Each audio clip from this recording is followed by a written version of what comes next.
Devant le grand jury d'RFM ce dimanche, Maître Boukounta Diallo, avocat et ancien président de l'ONDH, l'Organisation nationale de défense des droits de l'homme. Il est l'invité de Babacar Fall. Plusieurs questions, les droits humains, la justice, la question foncière à la lumière de l'affaire Sedima Ndengler-Djila, la politique, les mandats présidentiels, la Casamance et beaucoup d'autres sujets. Participez à l'émission en posant vos questions sur nos réseaux sociaux. Maître Boukounta Diallo face à Babacar Fall, le grand jury, dimanche 11h05 sur RFM, la radio de toute l'actualité.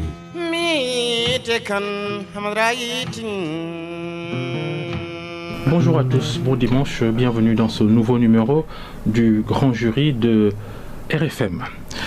La vie a repris son cours alors que la crise sanitaire n'est pas encore terminée au Sénégal. Les autres actualités ont dominé la semaine, actualités sociales, politiques ou judiciaires. Un avocat de renom, il est notre invité, Maître Boukounta Diallo. Merci d'avoir répondu à notre invitation. Bonjour. Bonjour Babacar. On ne vous présente plus, Maître Boukounta Diallo. Vous avez dirigé l'association de droits de l'homme ONDH, Organisation nationale de défense des droits de l'homme, entre 2000 et 2006. Vous aviez remplacé un certain Sidiki Kaba, actuel ministre des Forces armées. À votre départ, c'est Maître Assane Dioma Ndiaye qui vous a succédé, qui, à la fin de ses mandats, a fondé sa propre organisation, la LSDH, Ligue sénégalaise des droits humains. Mais parlons de l'ONDH. Vous ne la trouvez pas un peu léthargique depuis quelques années ? Absolument. C'est ce que nous regrettons tous. Je pense que les événements qui se sont déroulés au sein de l'organisation vous ont édifié sur les difficultés que Maître Assane Dioma Ndiaye avait avec surtout le directeur exécutif. Et à la suite de Assane Dioma Ndiaye, ce directeur exécutif a pris les rênes de l'organisation et depuis lors, nous constatons effectivement cette léthargie. Avocat, Maître Boukounta Diallo, avocat défenseur dans de grands dossiers, notamment sur le continent africain et souvent pour des hommes politiques, surtout des opposants, Alpha Condé, Idrissa Seck dans l'affaire des chantiers de Thiès par exemple, ou encore de plusieurs présumés putschistes en Mauritanie. On peut également citer des affaires toujours pendantes, comme celle d'André Okombi Salissa, ancien ministre et député de Congo-Brazzaville. C'est un choix que de défendre des opposants qui sont en difficulté avec les régimes de leur pays. Je ne peux pas dire que c'est un choix, mais nos chemins se sont croisés à un moment donné de ma carrière et j'ai été sollicité souvent par ces personnalités pour assurer leur défense sur la base d'un choix personnel ou d'un choix dicté par l'entourage ou les collaborateurs. Je me suis retrouvé donc sur la scène judiciaire de ces pays et dans plusieurs pays, comme vous l'avez si bien dit. Voilà. Alors, j'ajoute président du collectif des avocats des victimes tchadiennes d'Issénabré. Issénabré, l'Afrique, on en reparle dans quelques minutes si le temps nous le permet.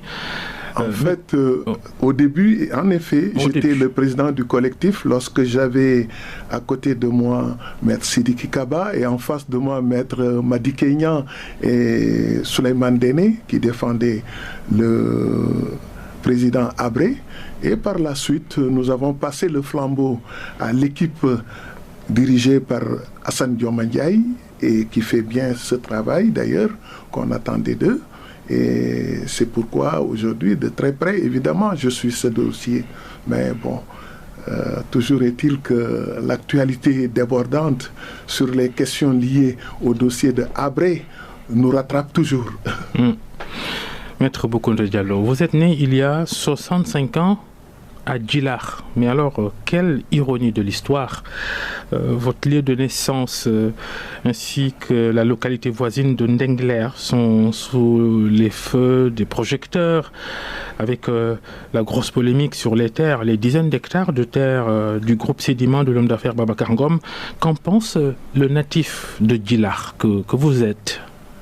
Écoutez, je pense qu'en parcourant mon CV, vous avez dû vous en rendre compte. C'est une surprise, effectivement, mais puisque vous l'évoquez, je suis dans l'obligation de l'évoquer, et puisque d'abord c'est l'actualité, et ensuite nous avons une position à affirmer. D'abord, pourquoi cette circonstance? Maître Boukounta Diallo, avec un nom alpulaar, qui se retrouve en plein milieu sérère. On peut se poser cette question. Étonnant, oui. Effectivement, mais seulement ce qu'on ignore, c'est que j'ai 3/4 de sang sérère, de par ma mère, dont le père est sérère, et la mère également sérère, une faillie, et de par mon père, qui de par sa mère également est sérère, puisque sa mère est une Diouf, donc de Ngaparou. C'est ça qui fait que j'ai l'habitude de dire que j'ai 3/4 de sang sérère, 1/4 de sang alpulaar, et je suis de culture lébou, pour qui connaît Ngaparou. Voilà pourquoi je suis au carrefour de cette civilisation dense de 3 ethnies et d'une culture souvent qui a bercé mon enfance. Et pour des raisons que nous connaissons dans le milieu sérère, mon père qui s'est installé d'abord après la Deuxième Guerre mondiale à Dakar, notamment dans le quartier de Fass, après Figmi, Fass, donc Deltapé. Mon père, donc, qui est de Ngaparou, m'avait habitué à aller rendre visite à la famille du côté de Ngaparou. Mais aussi, ma mère, qui est sérère, donc pour les besoins de son accouchement, avait trouvé nécessaire de se déplacer au village, notamment son village d'origine qui est Djilakh. Et de là, je suis né à Djilakh. Donc vous comprenez, ça c'est le choix culturel d'un Sérère pour qui connaît l'importance que le Sérère accorde donc à cette réalité. Si vous avez évoqué tout à l'heure l'exemple de Djilakh, pourquoi Djilakh aujourd'hui pose problème? Vous savez que lorsque je suis né à Djilakh, il existait un régime coutumier qui permettait la gestion des terres coutumières par donc les notabilités sérères. Et à l'époque, il y avait les lamanes. Les lamanes, effectivement. Et justement, le lamane Mouridiokène Ndiaye de Djilakh, qui habite le quartier Kër Lamane de Djilakh, se trouve être le père de ma mère, donc mon grand-père. Et je suis aujourd'hui son premier petit-fils, l'aîné des petits-fils, en tant que, donc... Le khalife des petits-fils. Si vous voulez, voilà. Donc je me sens interpellé par ce problème, Et c'est regrettable ce qui s'est passé, mais il faudra s'arrêter un peu. Il y a des aspects juridiques qu'on ne peut pas occulter. Il y a une réalité également qui interpelle les autorités au plus haut niveau. Parce que c'est la loi sur le domaine national qui a permis à l'État, dans le cadre d'une politique de nationalisation, lorsque le président Senghor disait que son père était lamane, maître des terres, mais qu'il a commencé à nationaliser les terres de son propre père. Parce que c'était une politique socialiste.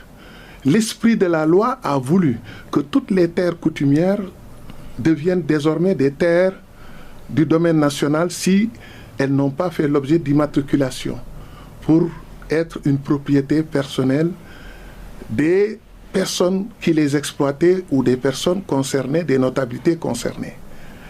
Mais lorsque cette loi a été votée pendant plusieurs années et jusqu'à ce jour, il n'y a pas eu de difficulté. S'il y a eu des difficultés, c'est le comportement des Sénégalais souvent qui pose problème. Mais la loi en tant que telle, si elle est respectée, elle est source d'équilibre social. C'est quelle loi, celle de 64 ? De 64, loi sur le domaine national. Et aujourd'hui, ces terres de Djilakh qui font l'objet de disputes entre cette société et les paysans est une terre du domaine national.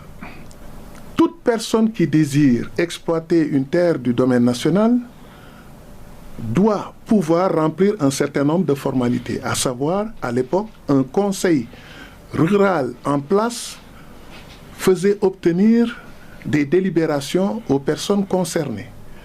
C'est ce que la Sedima a dû faire pour avoir une délibération portant sur 300 hectares.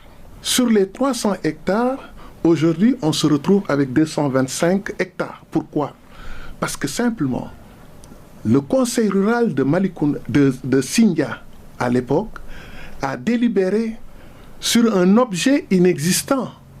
C'est ce qu'on appelle en droit administratif, le fait d'outrepasser ses pouvoirs. Lorsqu'une autorité administrative outrepasse ses pouvoirs, on parle d'illégalité de la mesure qui a été prise.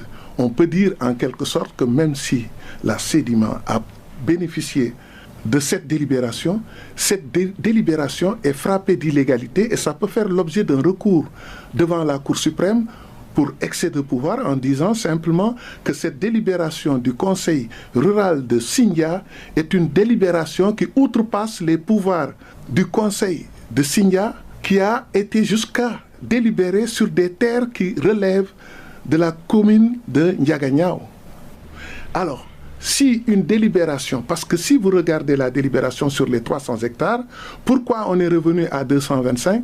C'est le conseil rural de Sindia qui s'est rendu compte qu'il n'avait pas une assiette de plus de 225 hectares.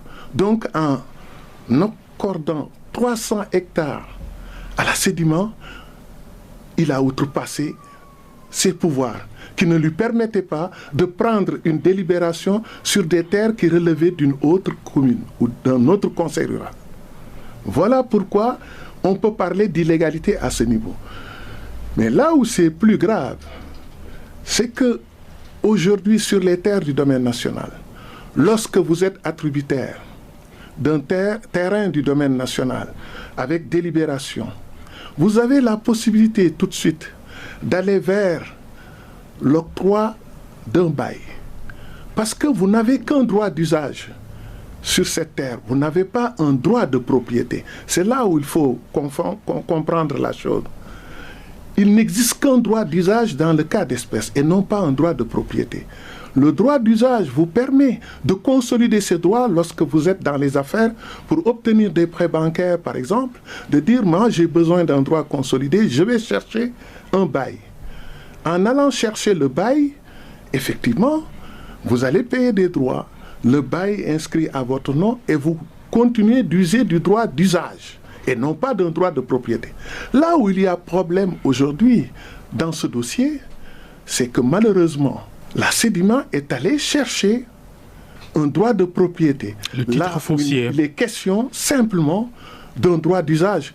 Et c'est la raison pour laquelle le conseil rural de Sindia qui avait délibéré avait posé des conditions, avait estimé que l'investissement était rentable pour eux, pour Guilard et pour le Sindia, et qu'il fallait que la Sedima respecte un certain nombre d'obligations, notamment le transfert du siège sur place, les routes, l'électricité, etc. J'ai entendu le directeur de Sedima dire que j'étais voir le PDG pour obtenir une route. Mais non, dans ce qui a été dit dans la délibération, c'est la société même qui se charge d'édifier donc ces constructions, de faire le nécessaire et non pas de se rabattre sur l'État. Mais plus grave aussi dans cette affaire, lorsque le directeur de Sedima nous dit, M. Ngom, que j'avais un droit au bail. Je ne me suis pas arrêté sur le droit au bail qui me coûtait 30 millions par mois. Et j'ai trouvé que c'était élevé et dur à supporter. J'ai préféré aller chercher un titre foncier et j'ai demandé à l'État de me le vendre. Il se garde de vous dire à quel prix il l'a acheté. Ce que l'État d'ailleurs ne peut pas faire.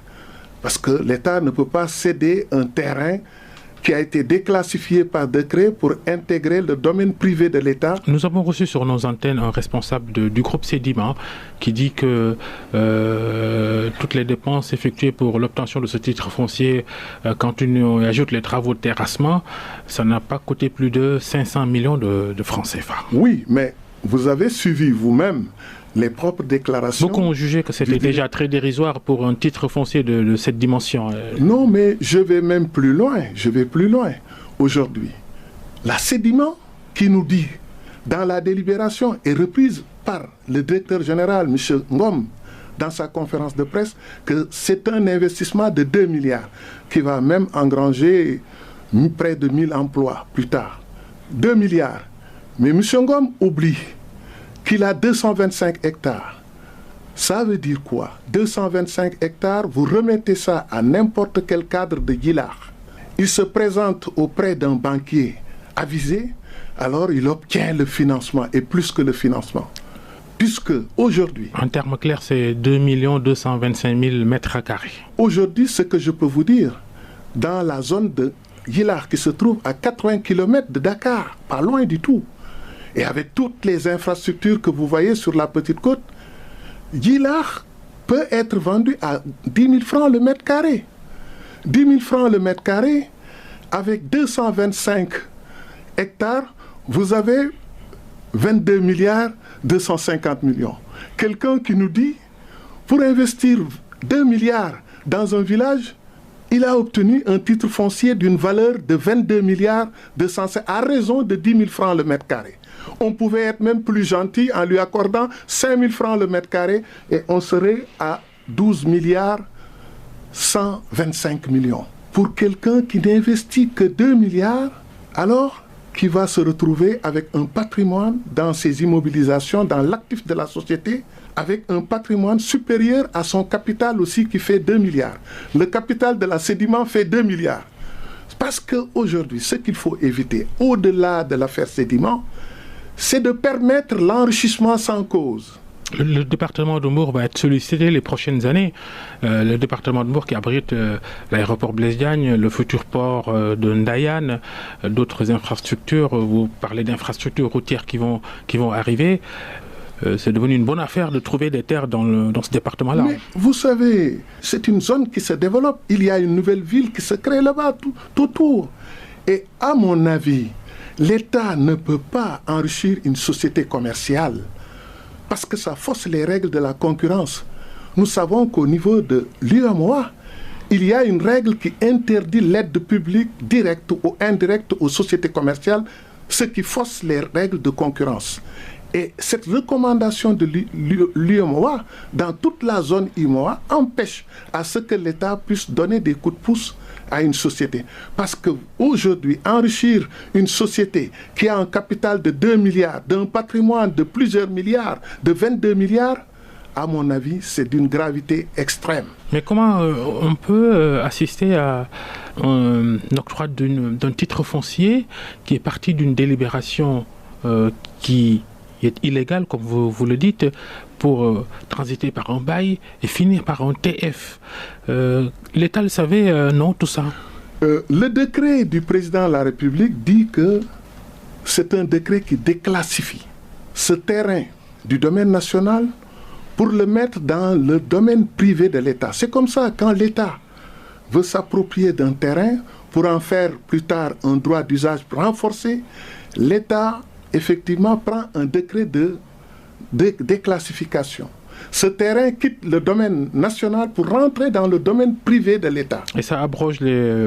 Et une fois que ça entre dans le domaine privé de l'État, l'État a le droit, sur la base du titre foncier créé à son nom, de donner ce terrain en bail. Ce que les populations auraient voulu. Si quelqu'un veut investir, il vient, il prend un bail. S'il ne respecte pas les engagements qu'il a pris devant le conseil rural, on lui retire le bail. Or, s'il en fait un droit de propriété, même le conseil rural n'a plus le droit de regard pour regarder s'il a respecté ses engagements. Puisque dans le PV que j'ai ici de délibération, tout a été dit, ce qu'il doit faire. Et ensuite, le conseil municipal en profite pour avoir des impôts locaux et des impôts d'exploitation, donc de résultats. Mais voilà. La tension monte sur place. Le promoteur Babacar Ngom, il persiste. Il faudra peut-être prendre des décisions tout de suite. Qu'est-ce que l'État doit faire maintenant? Mais écoutez, moi j'estime que ce combat n'est même pas le combat de Djillar seulement et de Ndingler, mais de tout citoyen qui voudrait défendre le patrimoine national. Il n'est pas question de permettre à ce que dans ce pays, sur simple décret du président de la République, qu'on devienne milliardaire. C'est pas possible. On ne devient pas milliardaire sur simple décret du président de la République. Et ça doit cesser. Babacar Ngom a avoué son amitié avec le chef de l'État. Oui, ce que je peux dire, le décret du président du 23 avril 2015 prescrivant l'immatriculation au nom de l'État d'une parcelle de terrain du domaine national située à Djillar dans la commune de Singa, département de Mbour, d'une superficie de 224,95 hectares, en vue de son attribution par voie de bail et prononçant sa désaffectation, est un décret clair.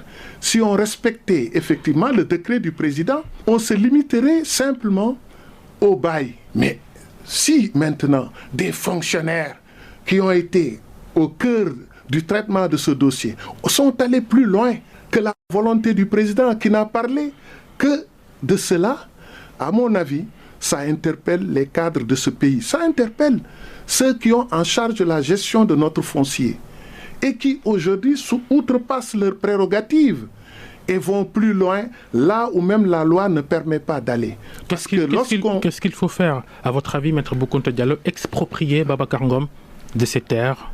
Vous savez, ça ne passera jamais. Il faut être clair. Si les autorités actuelles ne règlent pas cette question en faisant revenir ce titre foncier dans le domaine privé de l'État et comme titre foncier appartenant à l'État, croyez-moi, les autres pouvoirs qui s'installeront seront dans l'obligation de le faire.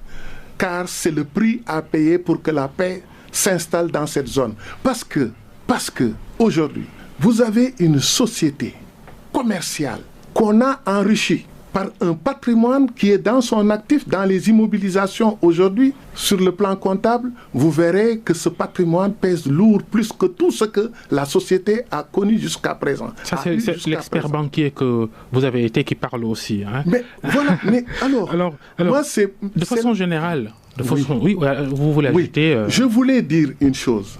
Vous savez, ce qui est très grave, au-delà du cas de la sédiment, il y a une prolifération de ces pratiques aujourd'hui au niveau du département de Mbour à cause des enjeux économiques et du moment et de tous les projets en vue. Et si on y prend garde, les étrangers seront propriétaires de toutes ces terres. Car imaginez que l'État puisse permettre à ce qu'une société commerciale bénéficie d'un droit de propriété sur 225 hectares dans un village. Si cette société tombe en faillite, ça veut dire quoi? Le patrimoine de cette société doit être vendu par les liquidateurs pour désintéresser les créanciers. Ils peuvent vendre à n'importe qui. On peut vendre à des étrangers, à des Américains, des Espagnols qui viendront donc avec un pouvoir exorbitant sur nos populations et sur nos terres. Mais c'est très grave ce qui se passe. On ne peut pas permettre à ce qu'une société commerciale qui court au quotidien le danger de tomber en faillite puisse obtenir un patrimoine aussi consistant sur le dos des populations et qu'on nous dise que c'est seul Djillar et Ndingler qui doivent se lever. Non. Justement, de façon générale, la question du foncier agite l'opinion au Sénégal. Quelles conséquences si on continue à toujours avoir au quotidien des conflits comme celui qu'on connaît dans cette zone de Djillar et de Ndingler? Mais écoutez, le tripatouillage du foncier a été à l'origine de notre conflit en Casamance. Le tripatouillage du foncier a été à l'origine de conflits au nord du Sénégal. Le tripatouillage du foncier a été à l'origine de rébellions affirmées un peu partout. Alors je pense que c'est tellement sensible lorsque j'ai au départ dit que cette loi a régenté de façon correcte la question. Mais c'est le comportement des hommes qui pose problème. Parce que lorsqu'on nous parle de légitimité et de régularité, parce qu'on a un titre foncier, quelqu'un a dit quelque part que la régularité ou la légitimité n'entraîne pas forcément la licéité de l'opération. Est-ce que cette opération peut être considérée comme une opération licite ou est-ce qu'il ne s'agit pas d'escroquerie foncière purement et simplement? Parce que lorsque un décret vous dit vous devez obtenir un bail, tout court un bail, vous allez jusqu'à obtenir un titre de propriété là où c'est le droit d'usage, alors se pose la question de savoir, mais qu'est-ce qui va demain empêcher à la Sédiment de prendre ce titre foncier, d'en faire ce qu'elle veut, notamment de vendre le titre foncier, de morceler. Personne ne peut l'empêcher de le faire. 225 ou 300 hectares, en tout cas pour Babacar Ngom, pour un titre foncier, et ça lui a coûté pas plus de 500 millions de francs CFA. Ça pose le débat des rapports entre les hommes politiques et les hommes d'affaires. C'est l'une des sources du problème. Parfaitement. C'est le compagnonnage entre les hommes d'affaires et les pouvoirs politiques, locaux comme les pouvoirs au niveau central et le niveau le plus élevé. C'est la nature des rapports, parce que, vous savez, c'est un auteur qui disait « on devient milliardaire en profitant de la connerie des autres ». Alors, aujourd'hui, on rend milliardaire des gens en profitant de la connerie de certains serviteurs de l'État qui n'ont pas compris le danger qu'ils font courir à la République. Lorsque personne ne veut assister la République en danger, que les paysans se lèvent pour le faire à la place des cadres de ce pays, quelle tristesse! Et je ne ferai pas partie de cela, même si je ne me suis pas intéressé, moi, à ces terres pour lesquelles, lorsque quelqu'un revendique une légitimité, j'étais plus fondé que quiconque à parler de légitimité sur ces terres. Mais je me suis contenté de ce que j'ai obtenu du côté paternel vers la Ngaparou, Somone, etc. Parce que simplement, moi j'ai préféré aller acheter tout ce qu'on a pu donner aux étrangers et que je peux reprendre encore pour sauver ce patrimoine demain, pour que au moins ça soit un outil économique de domination et non pas un outil économique de domination entre les mains des étrangers.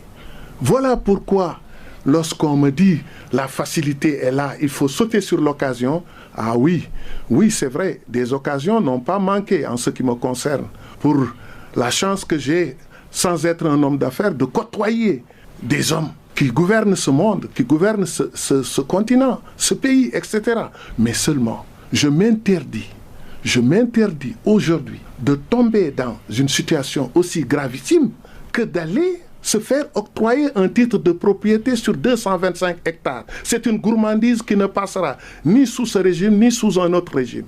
Il faut qu'on soit clair. Maintenant, ceux qui sont là doivent avoir le courage de le régler pour porter la postérité de ce résultat, mais surtout de cette charge. Parce que ce n'est pas la première fois sur la Petite Côte. Vous savez bien, lorsque je me suis battu seul pour défendre les populations de Yass, qui s'opposaient au centre d'enfouissement qu'on voulait mettre à Yass, et je me suis battu aussi pour les populations de Sindia, arrêtées dans les mêmes conditions que les populations de Yass, j'avais dit que c'est un combat qu'ils mènent au nom du droit de l'environnement, le code de l'environnement, qui dit lorsque les autorités du pays ne défendent pas ce droit, les citoyens sont fondés à le faire. C'est un article 13 ou 14 du code de l'environnement. Je dis, au nom de ce droit, ils se sont levés pour dire non, le centre ne doit pas avoir lieu. Mais aujourd'hui, imaginez, avec le trafic qu'il y a à l'aéroport de Yass, s'il y avait ce centre d'enfouissement, si on avait laissé faire, heureusement ce combat, on l'a gagné. Mais si on avait laissé faire, il y aurait des accidents d'avion avec les oiseaux, avec les vautours qui viendraient prendre donc l'endroit comme niche. Voilà pourquoi les populations avaient raison de le faire et ils ont gagné ce combat. Les imbrications hommes politiques, hommes d'affaires...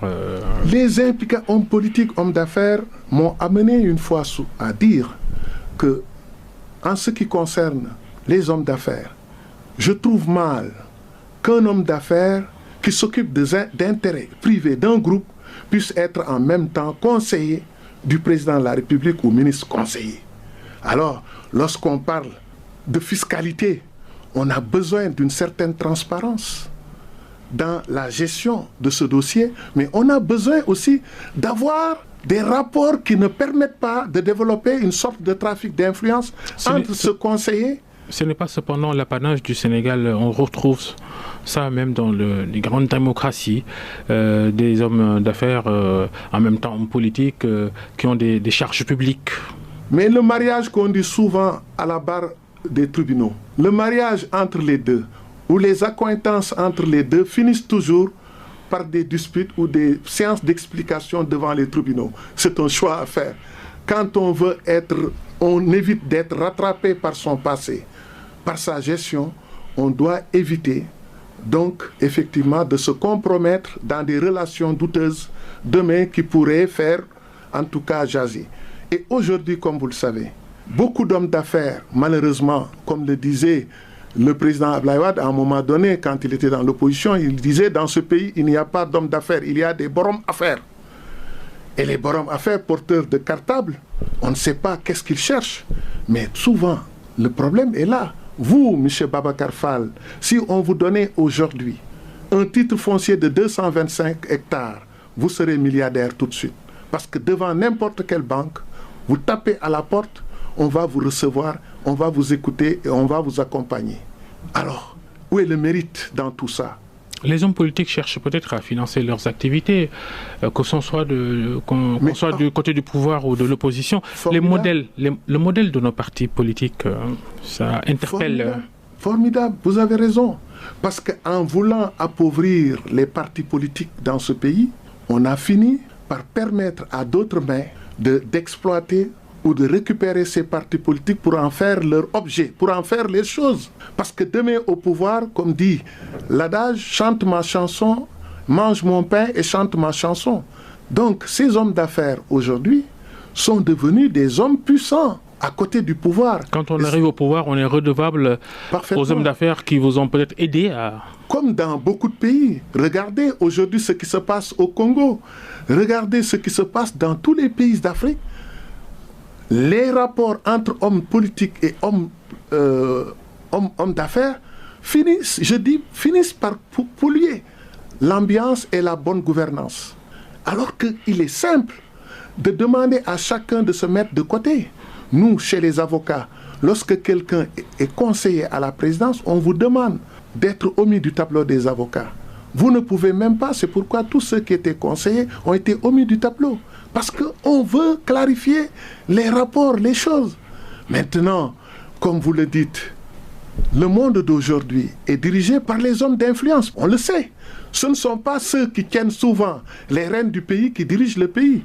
Mais ce sont les hommes d'influence. Et la plupart de ceux qui détiennent le pouvoir économique sont en général des hommes d'influence. Et comme je le dis, quand on est homme d'influence, on a un pouvoir discret et efficace. Et je dis aussi que le pouvoir, on peut avoir le pouvoir sans avoir du pouvoir. Parce que voilà ce qui se passe. En apparence, vous avez le pouvoir, mais quelque part, on se rend compte que d'autres hommes tirent les ficelles. Et vous l'avez dit tout à l'heure. Donc c'est pourquoi il faut se méfier et régler cette question rapidement. Aujourd'hui, si vous regardez la question des partis politiques au Sénégal, vous vous rendez tout de suite compte qu'il est difficile pour un parti politique de mener ses activités comme le veut la loi régulièrement. Parce que pour tenir un congrès même, faites le calcul ou faites le tour de tous les partis politiques existants, vous allez voir tous ces partis qui ont l'obligation de tenir au moins un congrès par an. Voyez quels sont les partis qui ont tenu, même le parti au pouvoir a tenu combien de... Il faudra instaurer une culture de la cotisation auprès des militants aussi. Il faut que les militants financent les activités des partis. Il faut qu'on en arrive à ça. Avant de pouvoir financer, je dis il faut être sérieusement convaincu. Parce que pour pouvoir financer, cette conviction, cette motivation qui permet de dépenser son argent pour le parti doit être réelle. Mais lorsqu'on dit... Moi, je ne sors pas mon argent parce qu'en réalité, ceux qui sont à la tête du parti en font leur affaire personnelle. Le parti est leur parti, donc ils n'ont qu'à se débrouiller pour aller chercher de l'argent. Mais moi, mon argent n'ira jamais dans le financement du parti. Comment pouvez-vous aujourd'hui tenir des réunions publiques à l'intérieur du Sénégal lorsque même le congrès annuel, vous êtes dans l'incapacité de le tenir? Et si vous faites le décompte, vous verrez que près de 75% des partis politiques n'ont pas tenu de congrès dans le délai d'1 an. Et pourtant, c'est des associations. Et le ministère de l'Intérieur doit veiller à cela.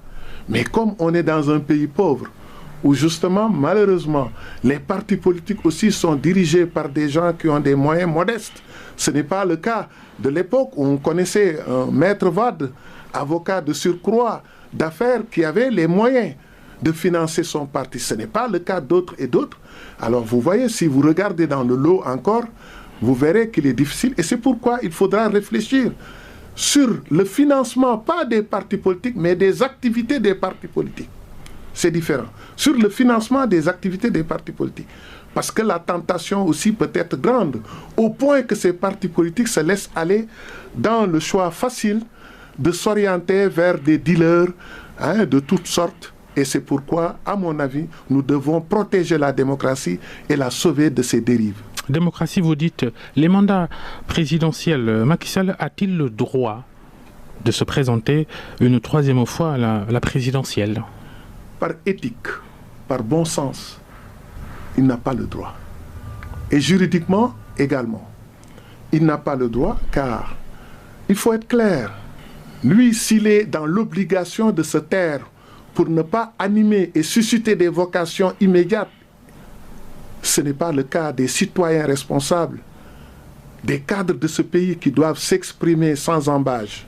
Je l'ai dit et je le répète, ce que je n'ai pas permis pour mon ami Alpha Condé, dont je suis l'avocat de surcroît, je ne le permettrai pas à qui que ce soit. Ce que je n'ai même pas permis au président Senghor, que j'ai même été influencé pour lui donner même les termes qui lui permettaient de partir et de confirmer son départ, Mangidem Ndartengour Kenduko, cette expression que je lui ai filée, qu'il a répétée partout avant de partir, et lorsque je me suis battu aussi avec le M23 à côté de tout le monde et des partis politiques pour empêcher donc l'autre mandat de trop du pouvoir libéral en place, tout cela, je ne l'ai pas fait pour rien. Et au nom de tous ces combats et de ces martyrs qui sont tombés sur le champ de l'honneur et de ces martyrs qui sont tombés pour que d'autres soient là aujourd'hui, personne n'a le droit d'oublier le sacrifice de ces hommes, de ces valeureux fils, dont encore les parents pleurent leur mort, leur disparition. Mais nous avons l'obligation morale, encore une fois de plus, d'honorer leur mémoire en respectant les valeurs que nous avons partagées pendant qu'ils étaient en vie. Car, comme le disait un auteur, on doit des égards aux vivants, mais on doit toute la vérité aux morts. Et à ces martyrs, on leur doit cette vérité dans notre engagement de l'époque et dans notre engagement d'aujourd'hui. Mais encore, il faut arrêter. Le débat juridique sur la question n'a pas sa raison d'être. C'est dépassé. Argument contre argument, des pros et les anti. C'est du juridisme inutile. Vous savez, nous les Africains, et plus particulièrement les Sénégalais, nous croyons que nous sommes plus intelligents que tout le monde. Un texte n'a pas besoin d'autant de clarifications pour recevoir application. Un texte a besoin d'acteurs qui sont mus par les valeurs que je viens tout à l'heure de développer pour que ces textes s'appliquent. Car lorsque les gens me disent il y a une rédaction qui prête à confusion, mais écoutez, lorsque la rédaction prête à confusion, retournons à l'esprit du constituant. L'esprit de la loi. L'esprit de la loi. Ailleurs, ce n'est même pas mentionné dans la Constitution. Et tout le monde respecte l'exemple des États-Unis qui est souvent donné. Les États-Unis, pourquoi rechercher coûte que coûte un texte parfait? Ça n'existe pas souvent. Et lorsqu'on veut des juristes tailleurs pour se faire façonner un texte de circonstance, c'est facile de l'obtenir. Mais lorsqu'on se dit pourquoi on s'était battu, pourquoi on avait réformé la Constitution, c'était pourquoi? Pour ce qu'on a vécu le 23 juin, pour que plus jamais cela. Ça, c'est ça l'esprit du constituant. Dans ce débat, on doit surtout éviter de prolonger les remarques fondées sur les lacunes de la loi, de grâce.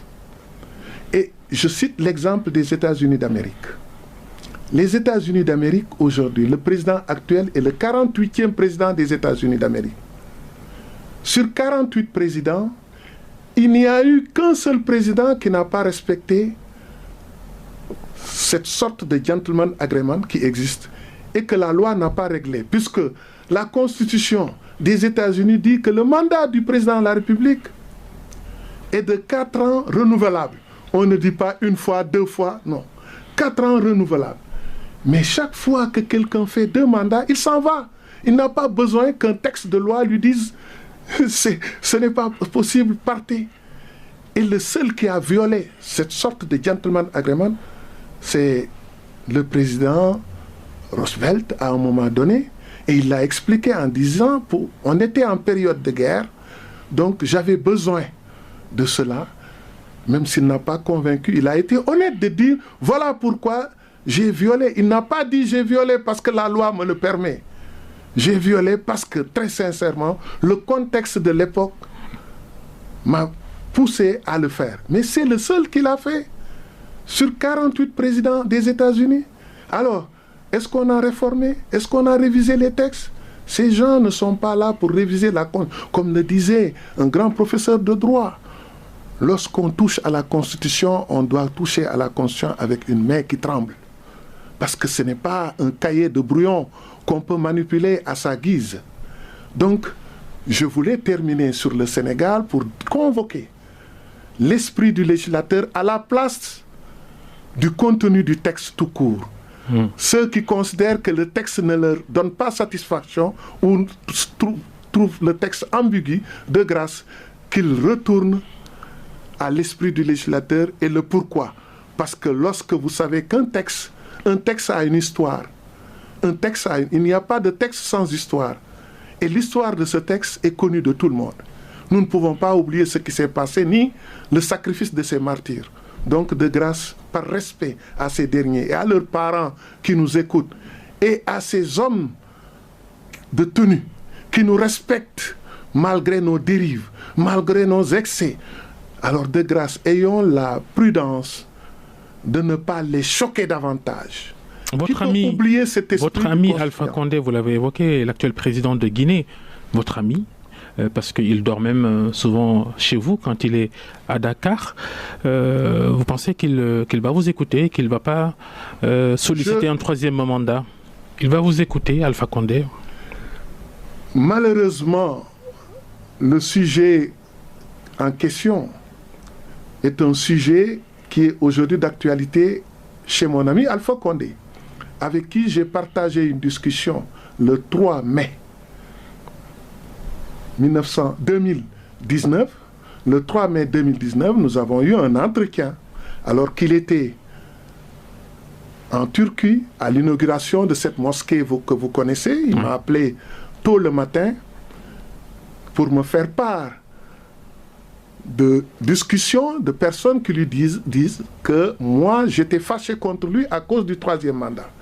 Ça m'a donné le prétexte de développer les mêmes arguments et de lui donner ma position. Et c'est là où je lui dis, pendant qu'on y est, si vous avez le temps, nous pouvons l'évoquer parce que vous me donnez l'opportunité, nous sommes des amis, mais nous ne l'avons jamais évoqué. Et c'est pourquoi je souhaiterais l'évoquer, puisqu'on vous a dit que je suis fâché contre vous à cause du 3e mandat. Est-ce que vous avez le temps? Je reçois des hommes d'affaires turcs tout de suite, mais ça va, c'est pas grave, on peut commencer. Et j'ai eu le temps de développer pour lui dire exactement ce qui a été rapporté par la presse guinéenne. Et depuis lors, comme je l'ai dit, voyant que les choix, en tout cas des Guinéens, allaient peut-être dans ce sens, et le débat allait dans ce sens, j'ai préféré m'éclipser depuis 1 an et demi pour ne pas mettre les pieds là-bas, et tout le monde le sait, ce qui en rien ne change les rapports que j'ai avec le président Alpha Condé, mais pour des questions de principe, pour le combat que nous avons mené ensemble... Vous ne l'avez pas convaincu? Non, non, attention, c'est plus que cela. Je ne veux pas, vis-à-vis des Guinéens, des Africains, être en porte-à-faux avec les engagements que j'ai toujours pris en face du peuple africain. Avec également le combat que j'ai toujours mené, je ne peux pas trahir ce combat au nom de l'amitié. Le combat que je mène est plus fort que les amitiés avec les... On voudrait savoir si Alpha Condé, il va tenter de se maintenir au pouvoir. Le processus qui est enclenché va aboutir le 18 octobre à des élections présidentielles. Peut-être après, je pourrai, quand tout ce débat sera réglé, me déplacer pour le voir, mais en attendant, tout ce qui se dessine va dans le sens, effectivement, d'une situation difficile en Guinée, parce que malheureusement, il n'y a plus de dialogue et on ne fait que poser des actes dangereux. La Casamance maintenant, Maître Boukounta Diallo, vous avez été médiateur dans le conflit, ce vieux conflit au sud du Sénégal, qui dure depuis près de 28 ans maintenant. Vous avez failli être le secrétaire général d'une commission nationale de gestion de la crise casamançaise au milieu des années 90. Pourquoi vous n'avez pas pris le poste de secrétaire général de cette commission-là? Non, écoutez, j'étais le rapporteur général, ce qui faisait office, j'étais la deuxième personnalité de cette commission. En tant qu'élément de la société civile, j'ai été coopté dans cette commission pour apporter ma contribution. À côté des hommes politiques de la Casamance, à côté différentes personnalités, même de la société civile. Et c'est une riche expérience qui m'a permis, en tout cas, de sortir un livre à l'époque, publié par l'Harmattan, sur la crise casamançaise, problématique et voie de solution. Et ce livre, en tout cas, qui a été le bonheur, qui a fait le bonheur de certains dirigeants, de certains hommes politiques, à mon avis, peut davantage inspirer ceux qui vont vers la recherche d'une solution. Cette fameuse commission avait réussi à faire organiser... les armes. Oui, à même connecter l'État avec les milieux rebelles de Casamance. Depuis lors, pratiquement pas grand-chose. On est au statu quo, pas de négociation. Il y a plusieurs chefs, souvent rivaux du MFDC. Situation de ni guerre, ni paix. Ça va continuer comme ça. Mais vous savez, je l'ai dit dans mon livre, mon silence s'explique d'ailleurs par cela. J'ai voulu m'écarter, m'isoler parce que ce dossier, il faut éviter d'en parler publiquement si on veut le régler. Et je donne ce conseil dans mon livre. Et quelque part, j'ai vu que les autorités, à un moment donné, se sont inspirées de cette stratégie pour éviter d'en faire un sujet à développer à tout bout de chemin. Sauf quand il y a un événement majeur, c'est tout à fait normal d'informer les populations. Parce qu'il y va de la culture de cette zone. Donc cette culture où on règle tout donc en douceur. Mais voilà que aujourd'hui ce dossier perdure. Mais c'est simple. Le problème est certainement quelque part au niveau du MFDC qui tarde à pouvoir s'unir. C'était ma crainte de voir le MFDC, branche armée, branche civile, s'unir avec aussi les autres fronts, tous les fronts unis, ce qui est extrêmement difficile. Et personne n'a l'audace de pouvoir prendre les rênes et de dire « moi-même, je vais l'organiser ». Lorsque M. Kourouma Sané, qui est là, qui est une figure historique irremplaçable pour certains, donc empêche à ce que d'autres lui volent donc ce rôle. Vous comprenez, personne n'osera le faire et malheureusement, tant que le MFDC ne se réunira pas et pour discuter avec l'ensemble de ses branches armées, l'ensemble de sa société civile, pour discuter des conditions d'une négociation et avant les conditions même d'une négociation, de retrouvailles inter-MFDC, alors il ne pourra pas y avoir de négociation au vrai sens du terme. Et quand on n'a pas un accord de paix, quand on n'a pas un accord définitif, autant faire taire les armes. Et tant qu'on peut faire taire les armes, je trouve que c'est un atout qui permet maintenant avec prudence de régler la question essentielle qui est celle donc, que le MFDC doit régler en son sein. Maître Boukounta Diallo, merci d'être passé devant le grand jury de RFM. Merci à tous de nous avoir suivis. Maître Boukounta Diallo, avocat, ancien président de l'ONDH, l'Organisation nationale de défense des droits de l'homme. Merci à Abdou et Mbissane et à Magui. Restez avec nous, les programmes continuent. À dimanche prochain pour un autre numéro du grand jury sur RFM.